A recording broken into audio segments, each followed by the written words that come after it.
કચ્છના ભચાઉ શહેર કોંગ્રેસ દ્વારા ઓવરલોડ ટેલેરિયાથી થતા અકસ્માત બાબતે ભચાઉ પ્રાંત અધિકારીને આવેદનપત્ર આપવામાં આવ્યું। ભચાઉ નગરના મધ્યમાંથી પસાર થતા રોડ ઉપર અંદાજે 60 થી 70 ટન મીઠું ભરેલા ઓવરલોડ ટેલેરિયાથી વારંવાર જીવલેણ અકસ્માત થતા હોય છે। આ રોડ ઉપરથી નવા બસ સ્ટેશન બાજુમાં દર વર્ષે આ મીઠું પરિવહનના વાહનો થકી 3 થી 4 વ્યક્તિઓ આ નગરની વચ્ચોવચ અકસ્માતમાં મૃત્યુ પામે છે। ત્યારે તારીખ 19/12/2025ના મીઠું ભરેલા ઓવરલોડ ટેલેરિયાથી ભચાઉના વેપારી આશાસ્પદ યુવાન ગણેશભાઈ આહિરનું મૃત્યુ થયું હતું। રોજબરોજ થતા આવા અકસ્માત ભચાઉ નગરના લોકો માટે જીવલેણ ખતરા સમાન છે, જે પરિવહન નગરની મધ્યમાંથી તાત્કાલિક અસરથી અટકાવવામાં આવે એવી ભચાઉ તાલુકા અને શહેર કોંગ્રેસ દ્વારા માંગણી કરવામાં આવી હતી। બપોરના 1 થી 1.5ની વચ્ચે ગામના એક આશાસ્પદ યુવાન વેપારી ગણેશભાઈ આહિર કરમરિયાવાડાનું ઓવરલોડ ટ્રકના કારણે અવસાન થયેલ છે, જે અંગે આજે પ્રાંત અધિકારી શ્રીને ભચાઉ શહેર કોંગ્રેસ સમિતિ દ્વારા આવેદનપત્ર આપવા માટે અત્રે અમે આવેલા।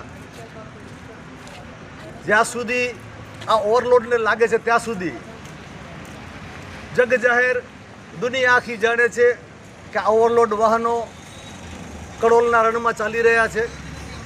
પોલીસ તંત્ર ભ્રષ્ટ છે, આરટીઓ તંત્ર ભ્રષ્ટ છે, સરકાર ભ્રષ્ટ છે, વનતંત્રની મીઠી નજર છે। આ બધા વચ્ચે આ મીઠાનો કાળો કારોબાર ચાલી રહ્યો છે અને આવા આશાસ્પદ યુવાનોના આજે હું એમ કહીશ કે છેલ્લા 12 મહિનામાં 5મું અવસાન થયેલ છે, એ દુઃખદ છે અને આ ઘટનાને અમે અહીંયાથી વખોડી કાઢીએ છીએ અને સરકાર પાસે માંગણી કરીએ છીએ કે તાત્કાલિક અસરથી આવા કાળા કારોબાર કરતા કારોબારીઓ સામે પગલાં લે।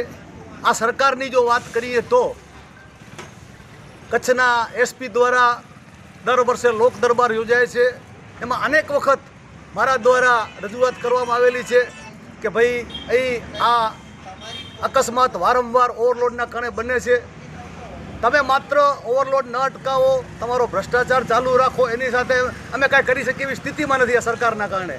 પરંતુ એટલું તો તમે કરી જ શકો કે ટ્રાફિક પોલીસ તમે ત્યાં રાખી શકો, હપ્તા ઉઘરાવ હોય ત્યારે પોલીસ હાજર હોય અને લોકોના જીવન મરણનો પ્રશ્ન હોય ત્યારે પોલીસ ગેરહાજર હોય। આવી જ્યારે નગરપાલિકા પાસે રજૂઆત કરવામાં આવી, આરએનબી પાસે રજૂઆત કરવામાં આવી કે તમે ત્યાં બનાવો, બ્રિજ બનાવો, ત્યાં બનાવો, તમે આપણે જમ્પ બનાવો, આવી વાત કરી ત્યારે એ લોકો પણ ફેંકાફેંક કરે છે કે આ નગરપાલિકામાં નથી આવતું, આરએનબીમાં નથી આવતું, પીડબ્લ્યુડીમાં નથી આવતું અને ગાંધીનગરની અંડરમાં આવે છે। આમ કરી અને લોકોના જીવ જાય ત્યારે પણ માનવતાને ધ્યાને રાખી અને ધારે તો નગરપાલિકા ત્યાં જમ્પ બનાવી શકે અને અકસ્માતને રોકી શકાય, પરંતુ આવું કંઈ થયું નથી ને થતું પણ નથી।